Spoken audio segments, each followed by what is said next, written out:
Hey guys, welcome back to my channel AK vlogs. ಎಲ್ಲರೂ ಚೆನ್ನಾಗಿದ್ದೀರಾ ಅಂತ ಅಂದ್ಕೊತೀನಿ. ನಾನು ಕೂಡ ಚೆನ್ನಾಗಿದ್ದೀನಿ. ಆ್ಯಕ್ಚುಲಿ ಇವತ್ತಿನ ವ್ಲಾಗ್ ಏನು ಅಂತಂದರೆ ಕೇಕ್ನ ಪ್ರಿಪೇರ್ ಮಾಡ್ತಾಯಿದ್ದೀನಿ. Vanilla sponge cake. ಇದು ಆ್ಯಕ್ಚುಲಿ ಯಾರು ಬೇಕಾದ್ರೂ ಮನೇಲಿ ಈಸಿ ಸ್ಟೆಪ್ಸಲ್ಲಿ ಮಾಡ್ಬೋದು. ಆಮೇಲೆ ಇನ್ನೊಂದು ಓವೆನ್ ಬೇಕಾಗಿಲ್ಲ, ಕುಕ್ಕರು ಬೇಕಾಗಿಲ್ಲ, ಮತ್ತು ಬೀಟರು ಕೂಡ ಬೇಕಾಗಿಲ್ಲ. ಈ ಮೂರು ಇಲ್ದಿರೇ ಯಾವ ಥರ ಯಾವ ಸ್ಟೆಪ್ಸಲ್ಲಿ ಈಸಿಯಾಗಿ ಮಾಡ್ತೀನಿ ಅಂತ ನಿಮಗೂ ಕೂಡ ತೋರಿಸ್ತೀನಿ. ಆಮೇಲೆ ಇನ್ನೊಂದು ಯಾಕೆ ಕೇಕ್ನ ಮಾಡ್ತಾಯಿದ್ದೀನಿ ಅಂದರೆ ಈ ತಿಂಗಳಲ್ಲಿ ನಮ್ಮ ಅಕ್ಕದು ಬರ್ಡೇ ಇದೆ. ಆ್ಯಕ್ಚುಲಿ ನಮ್ಮಿಬ್ಬರದು ಸಿಸ್ಟರ್ದು ಇದೇ ತಿಂಗಳಲ್ಲಿ ಬರ್ಡೇ ಇರೋದು. ಸೊ ಅದಕ್ಕೆ ಫಸ್ಟ್ ನಮ್ಮ ಅಕ್ಕಗೆ ಕೇಕ್ ಮಾಡಿಕೊಟ್ಟಾಗ ಅವಳಿಗೆ ಇಷ್ಟಪಟ್ಟರೆ ಅವಳ ಬರ್ಡೇಗೆ ಮಾಡಿಕೊಡೋಣ ಅಂತ ಇದ್ದೀನಿ. ಸೊ ಅದಕ್ಕೆ ಬನ್ನಿ ಇವತ್ತಿನ ವ್ಲಾಗ್ನ ಸ್ಟಾರ್ಟ್ ಮಾಡೋಣ. ಮೊದಲನೇದಾಗಿ ನಾನು ಸಕ್ಕರೆನ ನೋಡಿ ಈ ಕಪ್ಪಲ್ಲಿ 1.5 ಕಪ್ನ ತೊಗೊಂಡಿದ್ದೀನಿ. ನೋಡಿ, ಫಸ್ಟು ನಾನು ಇದನ್ನು ಮಿಕ್ಸಿಗೆ ಹಾಕ್ಕೊತಾ ಇದ್ದೀನಿ. ಆ್ಯಕ್ಚುಲಿ ಫಸ್ಟು ಇದು ಶುಗರ್ ಹಾಕಿದ್ರೆ ಸ್ವಲ್ಪ ಕಲಿಸ್ಬೇಕಾದ್ರೆ ಲೇಟ್ ಆಗುತ್ತೆ ಅಂತ ಶುಗರ್ ಪೌಡರ್ ಮಾಡ್ಕೊತಾ ಇದ್ದೀನಿ. ನಿಮ್ಮಿಷ್ಟ, ಹಂಗೆ ಶುಗರು ಬೇಕಾದ್ರೂ ಹಾಕ್ಕೊಳ್ಳಿ, ಇಲ್ಲಾಂದರೆ ಶುಗರ್ನ ಪೌಡರ್ ಮಾಡಿ ಹಾಕ್ಕೊಳ್ಳಿ. ಆ್ಯಕ್ಚುಲಿ ಶುಗರ್ ಪೌಡರ್ ಹಾಕಿದ್ರೆ ಬೇಗ ಮಿಕ್ಸ್ ಮಾಡ್ಕೋಬೋದು, ಈಸಿ ಆಗುತ್ತೆ ಮಿಕ್ಸ್ ಮಾಡೋಕ್ಕೆ ಅಂತ. ನೋಡಿ, ನಾನು ಈ ಥರ ಮೆತ್ತಗೆ ರುಬ್ಕೊಂಡಿದ್ದೀನಿ. ನಿಮ್ಮಿಷ್ಟ, ನಿಮ್ಗೆ ಯಾವ ಥರ ಅದಂಗೆ ಮಾಡ್ತೀರೋ ಇಲ್ಲ ಅಂದರೆ ಶುಗರ್ನ ಹಾಕ್ಕೊಂಡು ಮಾಡ್ತೀರೋ ಮಾಡಿ. ನೋಡಿ, ನಾನು ಈ ಥರ ಪೌಡರ್ನ ಮಾಡ್ಕೊಂಡಿದ್ದೀನಿ. ನೆಕ್ಸ್ಟು ನೋಡಿ, ಇದಕ್ಕೆ ಏನೇನು ಬೇಕಾಗುತ್ತೆ ಅಂದರೆ ತುಪ್ಪ ಮತ್ತು ಆಯಿಲ್ ತೊಗೊಂಡಿದ್ದೀನಿ, ಮೈದಾ ತೊಗೊಂಡಿದ್ದೀನಿ, ಶುಗರ್ ಪೌಡರ್ ತೊಗೊಂಡಿದ್ದೀನಿ, ಬೇಕಿಂಗ್ ಪೌಡರು ಮತ್ತು ವೆನಿಲಾ ಎಸೆನ್ಸಲ್ಲಿ ತೊಗೊಂಡಿದ್ದೀನಿ, ಮತ್ತು ಬೇಕಿಂಗ್ ಸೋಡಾ ಎಷ್ಟು ತೊಗೊಂಡಿದ್ದೀನಿ, 4 ಮೊಟ್ಟೆ ತೊಗೊಂಡಿದ್ದೀನಿ. ನಿಮ್ಮಿಷ್ಟ, ನಿಮ್ಗೆ ಯಾವ ಥರ ಕನ್ಸಿಸ್ಟೆನ್ಸಿ ಬೇಕಾಗುತ್ತೋ ಆ ಥರ ತೊಗೊಳ್ಳಿ. ನಾನು ಈ ಥರ ಮಾಡೋದಕ್ಕೆ 4 ಮೊಟ್ಟೆ ತೊಗೊಂಡಿದ್ದೀನಿ. 4 ಮೊಟ್ಟೆದಲ್ಲಿ ನೋಡಿ, ಇವಾಗ 4 ಮೊಟ್ಟೆನೂ ತೊಗೊತಾ ಇದ್ದೀನಿ ನಾನು. 4 ಮೊಟ್ಟೆ ಜೊತೆಗೆ ಆಮೇಲೆ ನಿಮ್ಮ ಅಳತೆನೂ ಅಷ್ಟೇ, ನಿಮ್ಗೆ ಎಷ್ಟು ಬೇಕಾಗುತ್ತೆ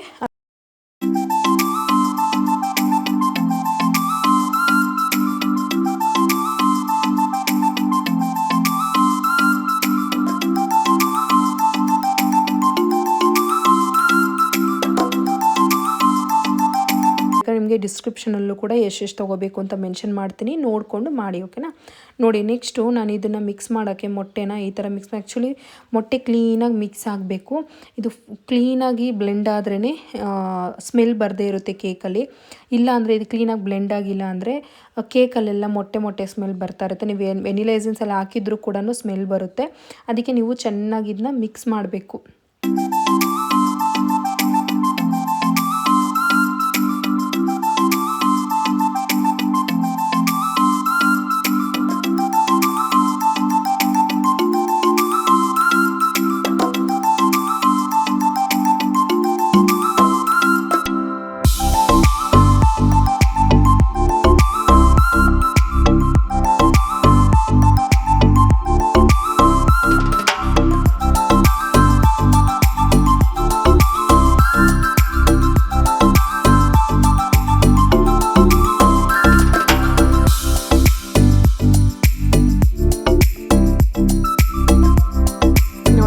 ಕಪ್ಪಲ್ಲಿ ಮೈದಾನ 1.5 ಕಪ್ನ ಬಳಸ್ತಾ ಇದ್ದೀನಿ. ನೆಕ್ಸ್ಟ್ ಶುಗರ್ ಪೌಡರು ಕೂಡ ಅಷ್ಟೇ 1.5 ಕಪ್ನ ತೊಗೊಂಡಿದ್ದೀನಿ ನಾನು. ನೀವು ಮೊದಲನೇದಾಗಿ ಯಾವ ಕಪ್ ಅಳತೆನ ತೊಗೊತೀರೋ ಅದೇ ಕಪ್ಪಲ್ಲಿ ಎಲ್ಲನೂ ಕೂಡ ಅಳತೆ ತೊಗೋಬೇಕು. ಆವಾಗಲೇ ನಿಮಗೆ ಕೇಕು ಪರ್ಫೆಕ್ಟಾಗಿ ಬರುತ್ತೆ. ನಿಮಗೆ ಶುಗರು ಜಾಸ್ತಿ, ನಿಮಗೆ ಸ್ವೀಟ್ ಜಾಸ್ತಿ ಇಷ್ಟ ಆಗುತ್ತೆ ಅಂದರೆ ಆವಾಗ ಶುಗರ್ ಪೌಡರ್ನ 2 ಕಪ್ಸ್ನ ತೊಗೊಳ್ಳಿ. ನಾನು ಮೈದಾ ಮತ್ತು ಶುಗರ್ ಪೌಡರು ಸೇಮ್ ಒಂದೇ ಅಳತೆಯಲ್ಲಿ ತೊಗೊಂಡಿದ್ದೀನಿ. ನಿಮ್ಗೆ ಏನಾರು ಸ್ವೀಟ್ ಹೆಚ್ಚಿಗೆ ಬೇಕು ಅಂತ ಅಂದರೆ ಆವಾಗ ನೀವು ಅರ್ಧ ಕಪ್ಪು ಎಕ್ಸ್ಟ್ರಾ ಹಾಕ್ಕೊಳ್ಳಿ. ನಿಮ್ಮ ಸ್ವೀಟ್ ನಾವು ಲೈಟಾಗಿ ತಿಂತೀವಿ, ಅದಕ್ಕೆ ನಾನು ಜಾಸ್ತಿ ಬಳಸಲಿಲ್ಲ. ಬರೀ 1.5 ಕಪ್ ಮೈದಾಗೆ 1.5 ಕಪ್ ಶುಗರ್ ಪೌಡರ್ನ ಯೂಸ್ ಮಾಡಿದ್ದೀನಿ ನಾನು. ನೋಡಿ, ಇದನ್ನು ಕ್ಲೀನಾಗಿ ಮಿಕ್ಸ್ ಮಾಡ್ಕೊಬೇಕು.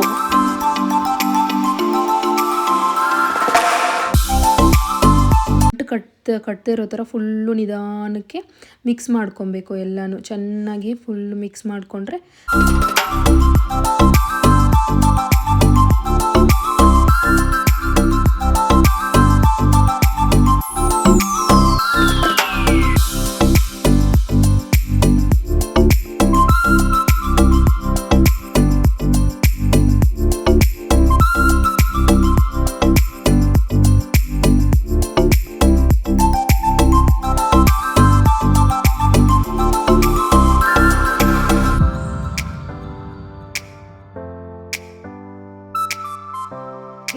ಈ ಥರ ಮಿಕ್ಸ್ ಮಾಡ್ಕೊಂಡ್ಮೇಲೆ ಇದಕ್ಕೆ ತುಪ್ಪ ಹಾಕ್ಕೊತಾ ಇದ್ದೀನಿ. ನೀವು ಬೇಕಿದ್ರೆ ತುಪ್ಪ ಇಲ್ಲ ಎಣ್ಣೆದಲ್ಲೂ ಕೂಡ ಬಟರ್ ಇದ್ದರೆ ಬಟರು ಕೂಡ ಮೆಲ್ಟ್ ಮಾಡಿ ಹಾಕೋಬೋದು. ನನ್ನ ಹತ್ರ ಬಟರ್ ಇರಲಿಲ್ಲ, ಅದಕ್ಕೆ ನಾನು ಸ್ವಲ್ಪ ತುಪ್ಪ ಮತ್ತು ಸ್ವಲ್ಪ ಎಣ್ಣೆನ ತೊಗೊಂಡಿದ್ದೀನಿ. ಸನ್ಫ್ಲವರ್ ಆಯಿಲ್ ನಾನು ತೊಗೊಂಡಿದ್ದೀನಿ. ನಾನು ಅಡುಗೆಗೆ ಹಾಕೋ ಎಣ್ಣೆ ನೀವು ಯಾವ್ದು ಬೇಕಾದ್ರೂ ಹಾಕ್ಕೊಳ್ಳಿ. ಆದರೆ ಇದು 1/4 ಕಪ್ನ ತೊಗೊಂಡಿದ್ದೀನಿ ನಾನು ಎಣ್ಣೆನ, ಅರ್ಧ ಕಪ್ಪಲ್ಲ 1/4 ಕಪ್ನ ತೊಗೊಂಡಿದ್ದೀನಿ. ನೋಡಿ ಬೇಕಿಂಗ್ ಸೋಡಾ ಹಾಕ್ತಾಯಿದ್ದೀನಿ. ಈ ಸ್ಪೂನಲ್ಲಿ 1 ಸ್ಪೂನ್ ಹಾಕ್ತೆ. ಬೇಕಿಂಗ್ ಪೌಡರು ಈ ಸ್ಪೂನಲ್ಲಿ 2 ಸ್ಪೂನು, ಈ ಸ್ಪೂನಲ್ಲಿ 2 ಸ್ಪೂನ್ ಹಾಕಿದ್ದೀನಿ ನಾನು. ನೋಡಿ ನಿಮ್ಮ ಇಷ್ಟ, ನೀವು ಎಷ್ಟು ತೊಗೊತೀರಾ ಅದಕ್ಕೆ ತಕ್ಕನಂಗೆ ನೀವು ಹಾಕ್ಕೊಂಡು ಮಿಕ್ಸ್ ಮಾಡಿಕೊಂಡು ಮಾಡಿ ಆಯಿತಾ. ನಾನು ಬರೀ 4 ಮೊಟ್ಟೆ ತೊಗೊಂಡಿರೋದಕ್ಕೆ ಎಷ್ಟಾಗುತ್ತೋ ಅಷ್ಟು ಮಾತ್ರ ತೊಗೊಂಡು ನಾನು ಮಾಡ್ತಾ ಇರೋದು. ನೋಡಿ ನೆಕ್ಸ್ಟು ವೆನಿಲಾ ಎಸೆನ್ಸನ್ನು ಆ್ಯಡ್ ಮಾಡ್ತಾಯಿದ್ದೀನಿ. ಇದನ್ನು ಅಷ್ಟೇ ಸ್ವಲ್ಪ ಹಾಕ್ಕೊಳ್ಳಿ, 1 ಟೇಬಲ್ ಸ್ಪೂನ್ ಸಾಕಾಗುತ್ತೆ. ಇದು ಆ್ಯಕ್ಚುಲಿ ಇದು ಫ್ಲೇವರ್ಗೋಸ್ಕರ ಅಷ್ಟೇ. ನಾನು ವೆನಿಲಾ ಸ್ಪಾಂಜ್ ಕೇಕ್ ಮಾಡ್ತಾ ಇರೋದಲ್ವ, ಅದಕ್ಕೇ ಮಾಡ್ತಾ ಇರೋದು. ಅದಕ್ಕೆ ನಾನು ವೆನಿಲಾ ಆ್ಯಡ್ ಮಾಡ್ಕೊಂಡಿದ್ದೀನಿ. ನಿಮ್ಗೆ ಇನ್ನೂ ಫ್ಲೇವರ್ಸ್ ಎಷ್ಟೊಂದು ಸಿಗುತ್ತೆ, ಚಾಕ್ಲೇಟ್ ಸಿಗುತ್ತೆ, ಎಷ್ಟೊಂದು ಥರ ಫ್ಲೇವರ್ಸ್ ಸಿಗುತ್ತೆ. ನಿಮ್ಗೆ ಯಾವ ಫ್ಲೇವರ್ ಬೇಕೋ ನೀವು ಅದನ್ನು ಆ್ಯಡ್ ಮಾಡ್ಕೊಳ್ಳಿ. ನೋಡಿ ಇವಾಗ ಹಾಕಿರೋದಕ್ಕೆ ಆ್ಯಡ್ ಮಾಡಿಕೊಂಡು ಚೆನ್ನಾಗಿ ಮಿಕ್ಸ್ ಮಾಡಬೇಕು. ಇದು ಕೂಡ ಗಂಟು ಕಟ್ಟಬಾರ್ದು, ಯಾಕಂದರೆ ಇಲ್ಲಿ ಬೇಕಿಂಗ್ ಸೋಡಾ ಮತ್ತು ಬೇಕಿಂಗ್ ಪೌಡರ್ ಹಾಕಿರ್ತೀವಲ್ವ, ಅದಕ್ಕೆ ನಿಮಗೆ ಬೇಕಿಂಗ್ ಪೌಡರ್ ಮತ್ತು ಸೋಡಾ ಎಲ್ಲ ಅಂಗಡಿಗಳಲ್ಲೂ ಸಿಗುತ್ತೆ. ರೇಷನ್ ಸಿಗುತ್ತಲ್ಲ ಅಂಥ ಅಂಗಡಿಗಳಲ್ಲಿ ಸಿಗುತ್ತೆ. ಎಷ್ಟು ಇಲ್ಲ ಕಮ್ಮಿನೇ ಎಲ್ಲನೂ 99 ರುಪೀಸು ಆ ಥರ ಇರುತ್ತೆ, 30 ರುಪೀಸ್ ಆ ಥರಕ್ಕೆ ಸಿಗುತ್ತೆ. ಕಮ್ಮಿ ರೇಟ್ಗೆ ಸಿಗುತ್ತೆ, ಜಾಸ್ತಿ ಏನು ಕಾಸ್ಟ್ಲಿ ಏನಿಲ್ಲ. ಇವಾಗ ಆಚೆ ಕಡೆ ಕೇಕ್ ತೊಗೋಬೇಕಂದ್ರೆ ಆ್ಯಕ್ಚುಲಿ 350-400 ಇಲ್ದಿರೇ ಬರೋಲ್ಲ. ನಾವು ಇದಕ್ಕೆ ಒಂದು ಸಲ ಇನ್ವೆಸ್ಟ್ಮೆಂಟ್ ಮಾಡಿಬಿಟ್ರೆ 2-3 ಸಲ ನಾವು ಕೇಕ್ನ ಮಾಡ್ಕೋಬೋದು. ನಾನು ಕೂಡ ಇವಾಗ ಎಲ್ಲ ತರಿಸ್ಕೊಂಡಿದ್ದು ಬರೀ 100 ಗ್ರಾಮ್ನ ತರಿಸ್ಕೊಂಡಿದ್ದೆ. ನೋಡಿ ಅಷ್ಟರಲ್ಲೇ ಇವಾಗ ನಾನು ಯೂಸ್ ಮಾಡ್ತಾ ಇರೋದು. ನೆಕ್ಸ್ಟು ತುಪ್ಪನ ತೊಗೊಂಡಿದ್ದೀನಿ ಈ ಥರ ಪಾತ್ರೆಗೆ. ಆ್ಯಕ್ಚುಲಿ ನಿಮ್ಮ ಹತ್ರ ಕೇಕ್ ಮಾಡೋ ಪಾತ್ರೆ ಇದ್ರೂ ತೊಗೋಬೋದು. ಆ್ಯಕ್ಚುಲಿ ನನ್ನ ಹತ್ರ ಬೆಂಗಳೂರಲ್ಲಿದೆ, ನಾನು ಇಲ್ಲಿಗೆ ತಂದಿಲ್ಲ, ಅದಕ್ಕೆ ನಾನು ಈ ಥರ ಪಾತ್ರೆದಲ್ಲಿ ಮಾಡ್ತೀನಿ. ಇದು ಅಲ್ಯೂಮಿನಿಯಂ ಪಾತ್ರೆನೂ ಏನೋ ಅಂತಾರೆ, ನನಗೂ ಕರೆಕ್ಟಾಗಿ ಗೊತ್ತು, ಸ್ಟೀಲ್ ಅಂತೂ ಅಲ್ಲ ಇದು. ಈ ಥರ ಪಾತ್ರೆಗೆ ಫಸ್ಟು ತುಪ್ಪನ ಹಾಕ್ಬಿಟ್ಟು ನೆಕ್ಸ್ಟು ಮೈದಾನ ಹಾಕ್ತಾಯಿದ್ದೀನಿ. ನೋಡಿ ಮೈದಾ ಹಾಕ್ಬಿಟ್ಟು ನೀವು ಹಿಂಗೆ ಹೊಡೆದ್ರೆ ನೋಡಿ ಆ ಥರ ಹೊಡೆದ್ರೆ ಎಲ್ಲ ಸೈಡಿಗೆ ಬರುತ್ತೆ. ಆ ಸೈಡಿಗೆ ಬಂದಾಗ ಏನಾಗುತ್ತೆ, ಕೆಳಗಡೆ ಎಲ್ಲ ನಿಮಗೆ ಕೇಕ್ ಕೂತ್ಕೊಳ್ಳಲ್ಲ, ಕ್ಲೀನಾಗಿ ಕೇಕ್ ಬಂದ್ಬಿಡುತ್ತೆ. ಅದಕ್ಕೆ ನೀವೇನು ಮಾಡಬೇಕು, ಫಸ್ಟು ತುಪ್ಪನ ಹಚ್ಬಿಟ್ಟು ಅದಕ್ಕೆ ಇದು ಮಾಡಬೇಕು. ನೆಕ್ಸ್ಟು ನಾನು ಇದಿಡೋಕ್ಕೆ ಕುಕ್ಕರ್ ಇಟ್ಟಿಲ್ಲ, ನಾನು ಒಂದು ಚಿಕ್ಕದ ಪಾತ್ರೆ ಥರ ಇಟ್ಕೊಂಡಿದ್ದೀನಿ. ಅದಕ್ಕೆ ಕೆಳಗಡೆ ಉಪ್ಪನ್ನ ಹಾಕ್ತಾಯಿದ್ದೀನಿ ನಾನು ನೋಡಿ ಪಾತ್ರೆನ ಬ್ಯಾಟರ್ ಮಿಕ್ಸ್ ಮಾಡಿರ್ತೀವಲ್ಲ ಅದನ್ನು ಇಡೋಕ್ಕೆ ಈ ಥರ ಸ್ಟ್ಯಾಂಡನ್ನ ಬಳಸ್ತಾ ಇದ್ದೀನಿ. ನಿಮ್ಮ ಮನೇಲಿ ಯಾವ ಥರ ಸ್ಟ್ಯಾಂಡ್ ಇದೆಯೋ ಆ ಥರ ಇಟ್ಕೊಂಡು ಚಲೋಡೆ ನಾವು ಬನ್ನಿ ಬ್ಯಾಟರ್ನ ಆ ಪಾತ್ರೆಗೆ ಹಾಕ್ಕೊಂಡು ಆಮೇಲೆ ತೊಗೊಂಡು ಬರೋಣ. ನೋಡಿ ಈ ಬ್ಯಾಟರ್ನ ಹಾಕ್ತಾಯಿದ್ದೀನಿ ನಾನು ಮಿಕ್ಸ್ ಮಾಡ್ಕೊಂಡಿರೋದು. ನೋಡಿ ಎಷ್ಟು ಕ್ಲೀನಾಗಿ ಬ್ಲೆಂಡ್ ಆಗಿದೆ ಅಂತ.